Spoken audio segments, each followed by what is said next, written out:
우리가 좋아하는 마블 영화에는 정말 다양한 무기들이 나옵니다. 다양한 설정을 가진 각각의 무기들은 수많은 명장면들을 만들어냈는데요. 저는 그 중에서도 자격이 있는 자만이 들 수 있는 토르의 묠리르를 가장 좋아합니다. 그런데 이런 생각 해본 적 없으신가요? 토르의 무기 묠리르는 전쟁용 무기라고 하기엔 너무 짧은 거 아닌가 하는 생각 말이에요. 토르의 무기 묠리르는 전쟁용 망치, 일명 워해머로 분류할 수 있는데요. 실제 기록이나 유물들을 보더라도 전쟁에 쓰였던 워해머는 두 손으로 휘두를 수 있게 손잡이가 긴 형태입니다.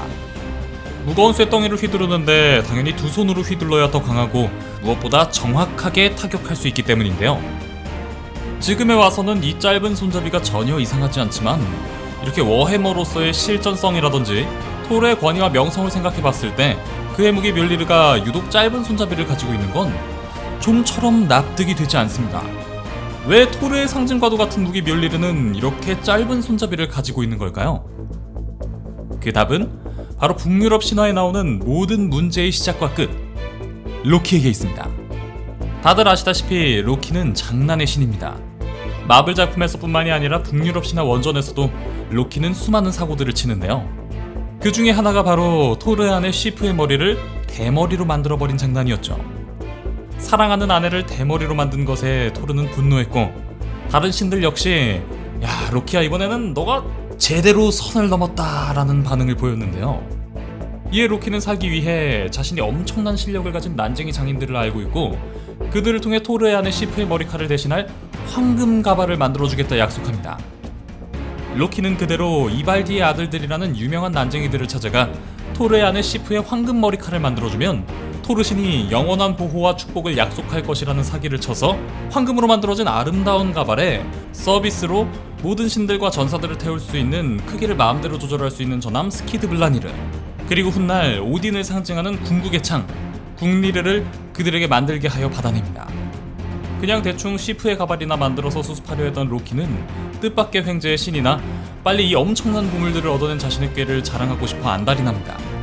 그래서 돌아가는 길에 로키는 갑자기 유명한 난쟁이 대장장이 형제 에이트리와 브루크를 찾아가는데요. 그리고는 그들 앞에서 너희는 이런 보물 절대 못 만들지? 하면서 약을 올리는데요. 이에 약이 오른 에이트리는 그 보물들보다 더 대단한 걸 만들면 어떡할래? 라고 반응하고 이에 로키는 이 보물들보다 더 대단한 걸 에이트리 형제가 절대 만들 수 없다는 데에 자신의 머리를 겁니다. 허구한 날 말썽을 부리는 로키를 제대로 혼내줘야겠다 생각한 에이트리는 이 제안을 수락하고는 바로 각 잡고 동생 브루크와 함께 작업에 들어갑니다. 에이트리는 동생 브루크에게 내가 작업을 하는 동안 절대로 한순간도 불길이 죽으면 안 된다. 그러니 너는 한순간도 쉬지 않고 계속해서 풀무지를 하라 당부합니다. 로키는 언제나 그랬듯 그냥 장난으로 시작한 일이었지만 에이트리 형제가 각 잡고 작업에 들어가는 모습을 보고는 불안해지기 시작합니다. 저 난쟁이들은 정말 최고의 실력을 가진 대장장이들이었고 그런 그들이 오직 로키 자신의 머리를 가져가기 위해 온 힘을 다해 작업에 들어갔기 때문입니다. 이에 로키는 이들이 제대로 된 보물을 만들지 못하게 방해해야겠다는 생각으로 벌로 변신해 풀무지를 하는 동생 브루크의 손을 쏘아버립니다. 하지만 벌에 쏘인 브루크는 전혀 의식하지 않은 채 계속해서 풀무지를 이어가고 에이트리는 첫 번째 보물인 황금 멧돼지 쿨린 브루스티를 만들어냅니다.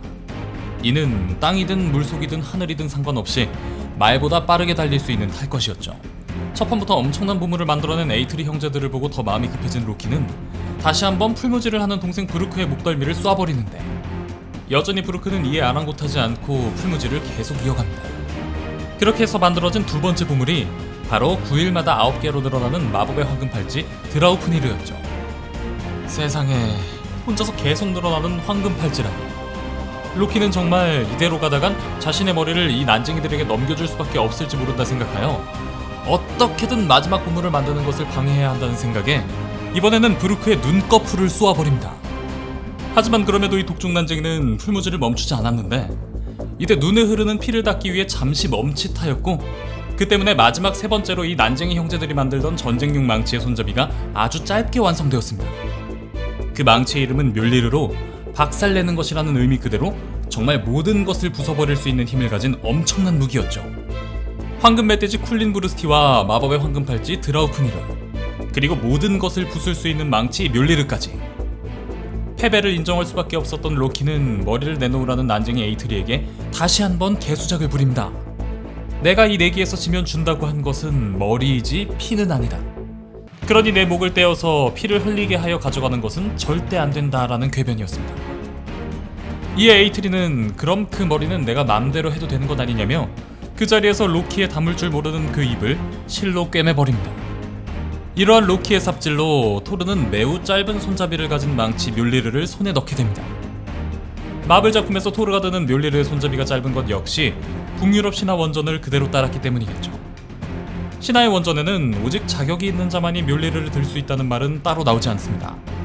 아마도 이러한 설정은 마블에서 슈퍼히어로 토르를 기획할 때 아서왕의 엑스칼리버 구전에서 영감을 받은 설정으로 보여집니다. 자, 이번 영상에서는 토르의 망치 뮬리르의 손잡이가 유독 짧은 이유를 북유럽 신화의 내용을 통해 알아봤습니다. 다음 영상에서는 헐크가 변신할 때 바지와 팬티가 찢어지지 않는 이유에 대해서 다뤄보겠습니다. 그럼 지금까지 미노타우루스였습니다.